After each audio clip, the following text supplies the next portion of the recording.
पवन पुरवैया सहनी के मर तो ठुन के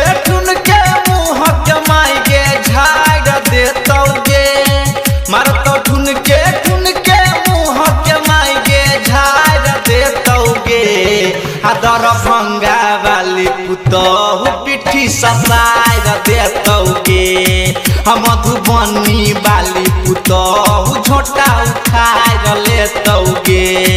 हे गई कनिया बन के अइतौ घर के बिगाड़ देतौ गे हे गई कनिया बन के अइतौ घर के बिगाड़ देतौ गे आदर भंगा वाली पुतहु पिठी ससार देतौ गे सीतामढ़ी वाली पुतहु झोटा उखाड़ लेतौ गे Shiv Narayan Sitamarhi Shiv Narayan Sitamarhi recording by Sethi film Sitamarhi झोटा उखाड़ लेतौ गे दर भंगा वाली पुतहु दर भंगा वाली पुतहु पिठी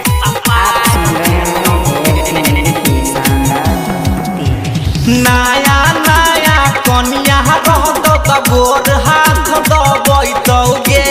गोर हाथ दबैतौ गे नया नया कनिया रहतौ त गोर हाथ दबैतौ गे आ जेहने दिन बिततौ पीठी पर ढोल बजैतौ गे मारतौ बेलने कपार के फाड़ देतौ गे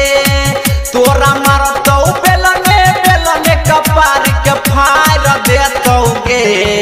खगड़िया वाली पुतहु पिठी ससार देतौ गे मधेपुरा वाली पुतहु झोटा उखाड़ लेतौ गे बुझले गे माय शिव नारायण सीतामढ़ी शिव नारायण सीतामढ़ी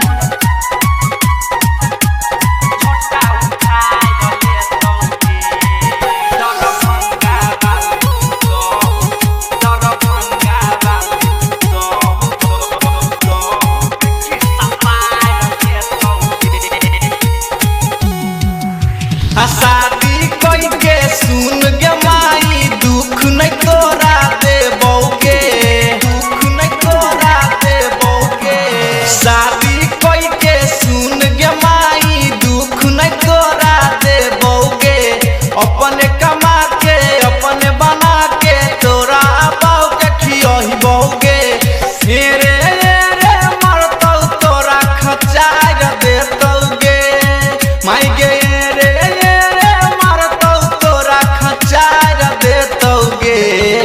मोहदरी वाली पुतहु पिठी ससार देतौ गे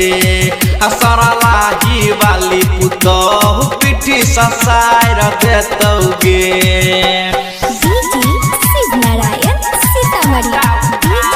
Shiv Narayan Sitamarhi recording by Sethi film Sitamarhi झोटा उखाड़ देतौ गे